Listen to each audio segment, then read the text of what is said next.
कि वस्ता की जनूबी एशिया की सूरत हाल इंतहाई ख़राब है। पाकिस्तान और अफगानिस्तान के बीच में झड़पें चल रही हैं और ये सिलसिला अभी तक रुका नहीं है। ईरान के सुप्रीम लीडर आयतुल्लाह खामनेई को असैसिनेट कर दिया गया है। डोनाल्ड ट्रंप ने और नेतन्याहू ने यह दावा किया था उनकी असैसिनेशन का कि उन्हें शहीद कर दिया गया है, लेकिन कोई तस्दीक या तरदीद ईरान से नहीं आ रही थी। लेकिन बिलाखिर अभी तस्दीक आ गई है और ईरान की न्यूज़ एजेंसी ने भी कह दिया, वहाँ के अब ऑफिशियल्स भी बता रहे हैं कि आयतुल्लाह खामनेई जो है वो शहीद हो गए हैं अमेरिका और इसराइल के हमले में। लगभग 3 दहाइयों से ज्यादा हो गया इनको हदफ बनाने की कोशिश की जा रही थी। ये टारगेट थे अपने मुल्क के दुश्मनों के और हमेशा ये हमलों से बचते चले आ रहे थे।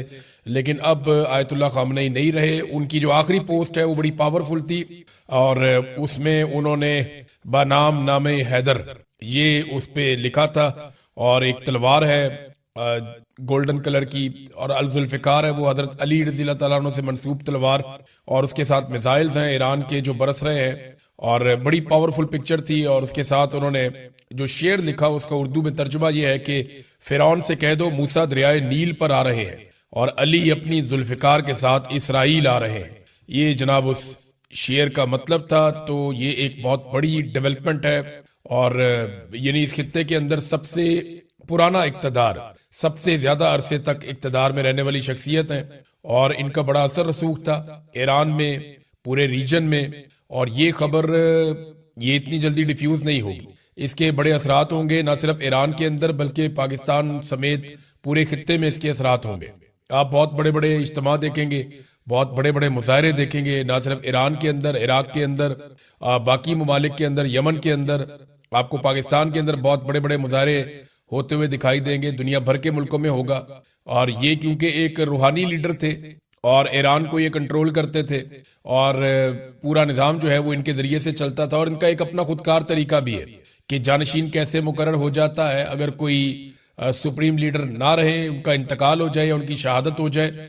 तो अब एक बहुत बड़ा इम्तिहान है ईरान के ऊपर भी कि उन्हें सब्र करना पड़ेगा और ईरान को रिटेलिएट करता रहना पड़ेगा क्योंकि अमेरिका के पास टाइम बहुत कम है। मैं आगे चल के आपको बताता हूं कि अमेरिकन जो है वो कहां फंस गए हैं और डोनाल्ड ट्रंप को ये सारा कुछ बहुत जल्दी जल्दी करना पड़ेगा अगर उन्हें रजीम चेंज करना है या अपने दूसरे अहदाफ हासिल करने हैं।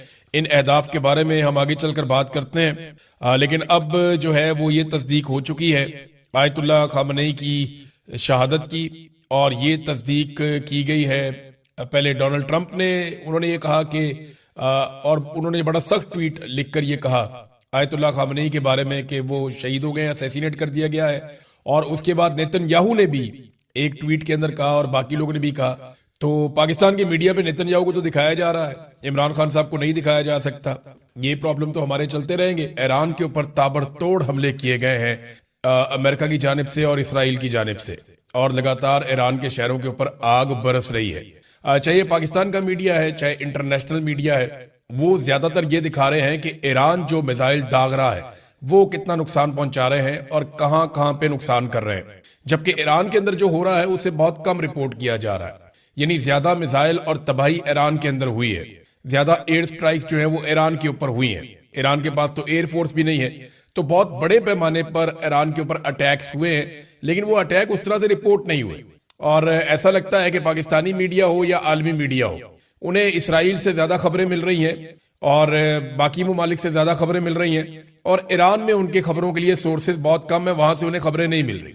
ईरान में बड़े अफसोसनाक वाकयात हुए, उनमें एक बहुत बड़ा वाकया जो है बच्चियों के स्कूल के ऊपर जो एक हमला हुआ बड़ा खौफनाक, उसमें अब तक की इतला के मुताबिक कुछ आदादोशुमार ये बता रहे हैं कि 100 से ज्यादा बच्चियां शहीद हो गई हैं। कुछ ये कह रहे हैं कि 86 बच्चियां शहीद हुई हैं, कुछ 50 के करीब बता रहे हैं। लेकिन ये बहुत बड़ा और हौलनाक वाकया है और बड़ा अफसोसनाक वाकया है और ये इसका जो इल्जाम है वो अमेरिका और इसराइल के ऊपर आता है। डोनाल्ड ट्रंप ने और नेतन्याहू ने मिलकर ये अटैक किया है। ईरान ने बड़ी तेजी से हमले किए हैं बहुत सारी जगहों पे। यूएई और बहरीन के अंदर ज्यादा अटैक किए गए हैं, सऊदी अरब में भी हुआ, उर्दन में भी हुआ, कतर में भी हुआ। इन जगहों पे जो अमरीकी अड्डे हैं वहां पे अटैक किया गया ईरान की जानिब से और काफी मिसाइल दागे गए। लेकिन जो ज्यादा हमला हुआ है, कुवैत के अंदर भी हमला हुआ, लेकिन ज्यादा जो हमला हुआ वो 2 मुल्कों के अंदर, एक बहरीन में जहां पे अमरीकी बहरी बेड़ा मौजूद है, वहां पे उस एरिया में बहुत ज्यादा अटैक हुए हैं। बहरीन के अंदर जो फैसिलिटी है अमेरिका के पास, और दूसरा यूएई में बहुत ज्यादा अटैक हुए और यूएई में कई बम ऐसी जगहों पे जाकर लगे हैं जहां पे ये कहा जा रहा था कि अमेरिकन वहां पे रहते हैं, यानी रिहायशी इलाकों में भी बम लगे हैं जाके। एक बहुत बड़ा होटल है उसके जलने के मनाजिर नजर आ रहे थे। फिर जब ये पता चला कि यहां से कुछ फ्लाइटें निकलने वाली हैं दुबई से और लोग यहां से निकल रहे हैं, तो फिर एयरपोर्ट के ऊपर भी ड्रोन हमला हुआ। फिर इसी तरह बहरीन में भी एयरपोर्ट के ऊपर एक ड्रोन हमला हुआ। तो ईरान जो है वो बड़ा अग्रेसिवली आया। ये एकदम ये तवक्को कोई नहीं कर रहा था कि ईरान इतना अग्रेसिवली आएगा, इतने जारहाना अंदाज में ईरान जवाब देगा, इसके बारे में कोई सोच भी नहीं सकता था। अब अमेरिका के लिए ना एक और बहुत बड़ा प्रॉब्लम पैदा हो गया। डोनाल्ड ट्रंप को इस लड़ाई को बहुत जल्दी कंक्लूड करना पड़ेगा और ये दिखाई भी दे रहा है। डोनाल्ड ट्रंप ने एक पार्टी में शिरकत की, वहां से भी वीडियोज आई और ऐसा शो किया गया जैसे उन्हें कोई जल्दी नहीं है, कोई परेशानी नहीं है। ये विजुअल्स क्रिएट किए गए, लेकिन ये सब जानते हैं कि ये काम उन्हें बहुत जल्दी करना पड़ेगा। ईरान के साथ इस लड़ाई को तूल नहीं दिया जा सकता। देखिए, दो बड़े अहदाफ हैं डोनाल्ड ट्रंप के। पहला हदफ तो यह है कि ईरान में रजीम चेंज हो जाए, लेकिन ये रजीम चेंज वो जमीन पर उतरे बगैर करना चाहते हैं। यानी अगर ईरान की सरजमीन पे कोई फौजी बाहर से आएंगे तो ईरान की सारी जो अवाम है वही फौज बन जाएगी, वो एक बहुत बड़ी मुसीबत बन जाएंगे और एक ऐसी दलदल में आने वाली फौज फंस जाएगी जिससे वो कई दहाइयों तक नहीं निकलेगी या कई सालों तक नहीं निकलेगी। लिहाजा वो जमीन पर उतरे बगैर ईरान के अंदर रजीम चेंज करना चाहते हैं। क्या रजा पहलवी या उनके लोग इतने मकबूल हैं ईरान के अंदर? तो उसका जवाब है कि नहीं।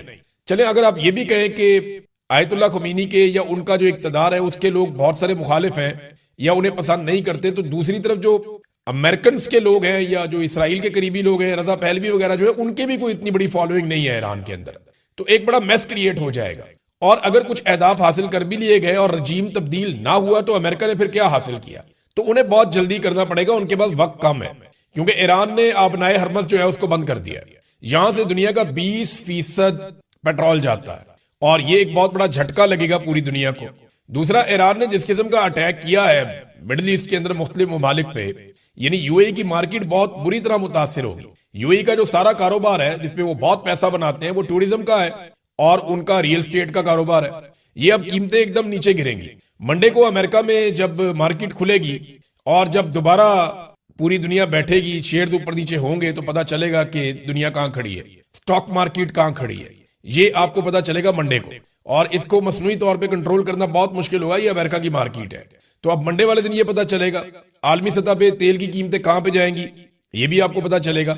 तो इसको जल्दी कंक्लूड करना है अमेरिका ने। उसको बहुत प्रॉब्लम है कि ये रिजीम चेंज अगर करना है तो ये चंद दिन के अंदर अंदर उन्हें करना है। ज्यादा टाइम उनके पास नहीं है, ज्यादा टाइम लगेगा तो बाकी ममालिक बीच में आएंगे।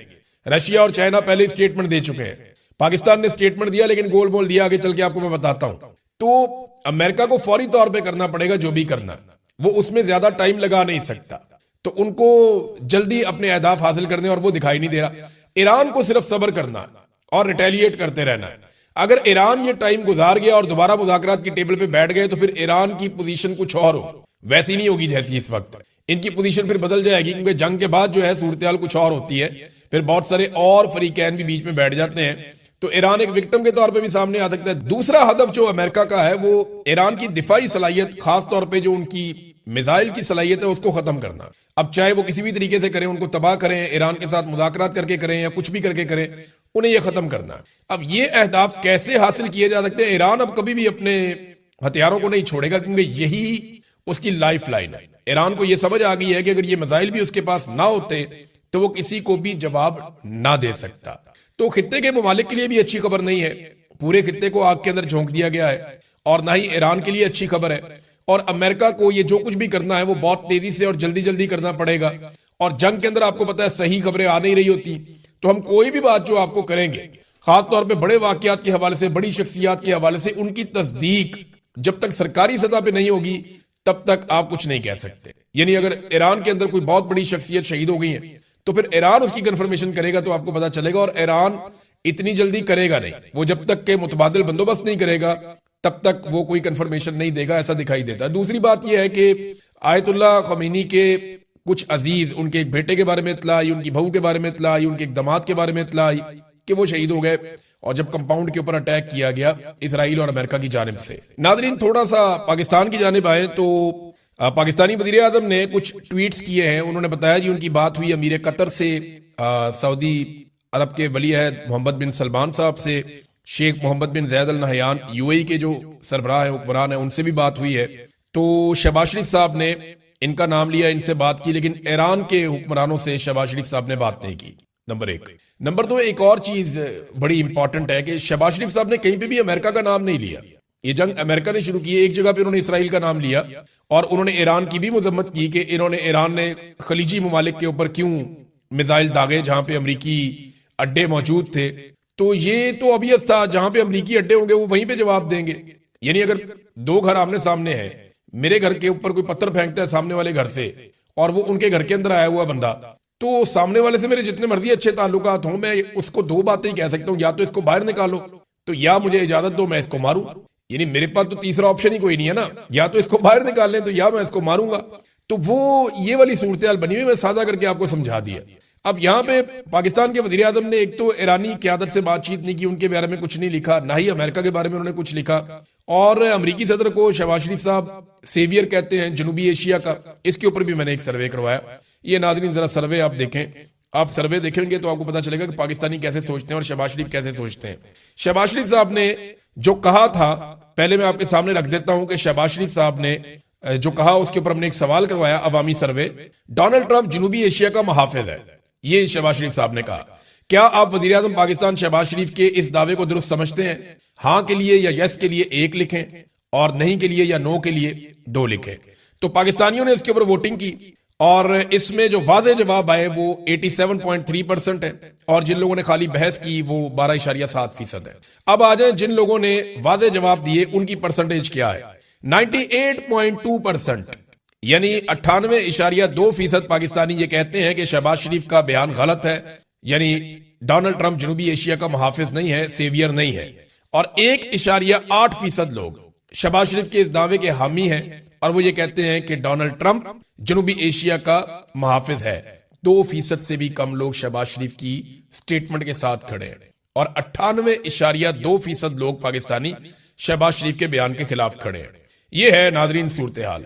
अब दुनिया के ऊपर असरात क्या होने जा रहे हैं देखें। इस पे ईरान ने शुक्रिया अदा किया पाकिस्तान का, हालांकि पाकिस्तान ने गोलमोल स्टेटमेंट दिया, अक़वाम मुत्तहिदा में भी नाम नहीं लिया पाकिस्तान ने इसराइल का, अमेरिका का, और बगैर नाम लिए पाकिस्तान ने मजम्मतें की हैं। ईरान के ऊपर अटैक की भी और खलीजी ममालिक के ऊपर अटैक की भी मजम्मतें की हैं, लेकिन पाकिस्तान ने खुलकर वो स्टेटमेंट उस तरह से नहीं दिया। जितने भी तज्जियाकार हैं उन सबका ये मानना है कि ईरान के बाद पाकिस्तान की बारी आएगी और पाकिस्तान को कमजोर किया जाएगा। देखें ना, ईरान के अंदर अगर नया रजीम आ जाता है तो पाकिस्तान के ऊपर एक दबाव बढ़ जाएगा। फिर अफगानिस्तान के साथ पाकिस्तान के पहले ही हालात खराब है, इंडिया के साथ भी पाकिस्तान का बॉर्डर गर्म रहता है, तो पाकिस्तान पे हर तरफ से एक दबाव बढ़ेगा और पाकिस्तान को दबाया जाएगा। और मुसलमान मुल्कों के ना दो मसले होते हैं सिर्फ हमेशा से, ये बात आप पल्ले बांध लें। दो चीजें ऐसी है जो मुसलमान मुल्कों के लिए मसाइल बन जाती है। नंबर एक, उनके वसाइल, जितने ज्यादा किसी मुसलमान मुल्क के पास वसाइल होते हैं वो फिर दूसरों की नजर होती है कि ये वसाइल हमें मिलने चाहिए, जैसा कि इराक के साथ हुआ, लीबिया के साथ हुआ, उनका सारा तेल निकल गया। अभी वेनेजुएला के साथ भी यही हुआ। और दूसरा जो मसला होता है वो मुसलमान मुल्कों के हथियार होते हैं, यानी जो भी थोड़ा सा ताकत में ऊपर जा रहा होता है या ज्यादा होता है उसके साथ ही दूसरे को या तो लड़वा दिया जाता है या उसके हथियार छीन लिए जाते हैं या तल्फ कर दिए जाते हैं। ईरान के साथ अभी यही हो रहा है, इराक के साथ यही बहाना बनाया गया और जो अफगान तालिबान है उनके साथ भी यही लड़ाई है।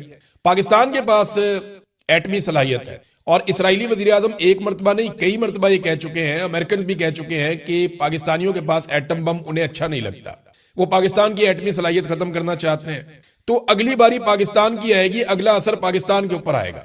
क्या ये लड़ाई मजीद फैल सकती है? देखें, पाकिस्तान और अफगानिस्तान तो ऑलरेडी लड़ रहे हैं, अगर ये लड़ाई लिंगर ऑन करती है तो तीसरी जंग अज़ीम क्या हो सकती है? सोशल मीडिया पे ये बहस चल रही है और बाद लोग जो हैं वो जो जंगों के अंदर बहुत ज्यादा बिलीव करते हैं और उन्हें लगता है कि जंगें होनी चाहिए, तो वो ये कहते हैं कि इंडिया पाकिस्तान से बदला लेने की कोशिश कर सकता है। पाकिस्तान अफगानिस्तान के साथ ऑलरेडी लड़ रहा है, रशिया अपने मकासद के लिए सेंट्रल एशिया में और जिस तरफ वो पहले ही बढ़ रहा है उस तरफ मजीद कार्रवाई कर सकता है, चाइना ताइवान को कंट्रोल कर सकता है। तो इस किस्म की चीजें और खित्ते में और जो तनाज़ात हैं ये अगर बढ़ जाते हैं, सऊदी अरब और यूएई के बीच में भी एक तनाज़ा पैदा हुआ है, अगर ये तनाज़ात कल को ज्यादा बढ़ जाते हैं तो दुनिया तीसरी जंग अज़ीम की तरफ भी जा सकती है। और उसका आगाज देखिए, किसी भी जंग का आगाज एक छोटे से वाक़े से होता है, अल्लाह ना करे ऐसा हो, क्योंकि इंसानियत का बहुत बड़ा कत्लेआम हो जाता है ऐसी सूरत में। और जंग कभी भी इंसानों के लिए, इंसानियत के लिए बेहतर चीज नहीं होती, ये हमेशा नुकसान देती है। तो मैं ये बात कर रहा हूं कि इसके इम्कानात हमेशा रहते हैं, लिहाजा जितने बड़े ममालिक और लीडर होते हैं उनको उतनी ज्यादा रिस्पॉन्सिबिलिटी का सबूत देना होता है। नाजरीन, अमेरिका के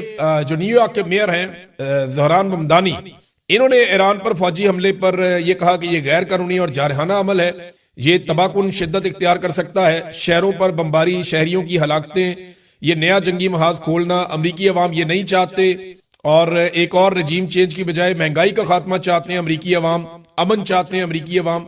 ये ज़हरान ममदानी ये कह रहे हैं, न्यूयॉर्क के मेयर, और कोई भी अमेरिका में उन्हें गद्दार नहीं कह रहा, ना उनके ऊपर मुकदमात दर्ज हो रहे हैं। पाकिस्तान में जो है वो ये लिटमस टेस्ट किया जाता है बार बार, दसो जी तुसी किदे हल लो, आप जंग के साथ हैं या नहीं हैं, आप ये करते हैं या नहीं करते, आप ये चाहते हैं या नहीं चाहते। तो पाकिस्तान में ये किया जाता है। जो डोनाल्ड ट्रंप के मुकाबले में सदारती उम्मीदवार थी कमला हैरिस, उनका भी स्टेटमेंट आया। उन्होंने कहा कि डोनाल्ड ट्रंप अमेरिका को एक ऐसी जंग में धकेल रहा है जो अमेरिकी अवाम नहीं चाहते। मैं वादे कर दूं कि मैं ईरान में हुकूमत की तब्दीली के लिए की जाने वाली जंग की मुखालिफ हूं और हमारे फौजियों को ट्रंप की अपनी पसंद की जंग की खातिर खतरे में डाला जा रहा है। ये उसका स्टेटमेंट है। कुछ लोग इस जंग की हमायत कर रहे हैं, कुछ लोग इस जंग की जो है मुखालफत कर रहे हैं, लेकिन ये जंग अब पूरी दुनिया के अंदर डिस्कस हो रही है। डोनाल्ड ट्रंप को जो भी अहदाफ हासिल करने हैं उसे बहुत तेजी से काम करना होगा और ये दिखाई भी दे रहा है। और ईरान अगर चंद दिन और निकाल गया तो अमेरिका के लिए मुश्किलात बढ़ेंगी, क्योंकि ईरान को सिर्फ रेजिलियंस शो करनी है, उन्होंने अपना रजीम कायम रखना है और जवाबी कार्रवाई करते रहना है जितनी वो कर सकता है। बल्कि ईरान ने ये कहा है कि हमारे पास जवाबी कार्रवाई के लिए इतना मवाद मौजूद है कि हम दुनिया को सरप्राइज कर देंगे। उन्होंने कहा अब तक हमने जो मिसाइल चलाए हैं ये वो रवायती मिसाइल हैं जो हमारे पास बहुत पहले से मौजूद हैं। हम अपने जदीद मिसाइल चलाएंगे जिनकी तादाद हजारों में है तो सबको लग पता जाएगा। ये इस किस्म के स्टेटमेंट्स वो दे रहे हैं। अब देखना है कि इन स्टेटमेंट्स के बाद क्या होता है। रशिया चाइना का रोल बहुत इंपॉर्टेंट है और पाकिस्तान को अपना रोल इसलिए भी प्ले करना पड़ेगा क्योंकि ये एक सेट पैटर्न है, बारी बारी सबकी बारी।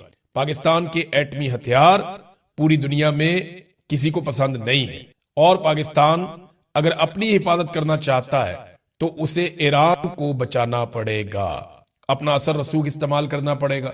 और ईरान अगर बच जाएगा तो फिर पाकिस्तान की बारी जल्दी नहीं आएगी।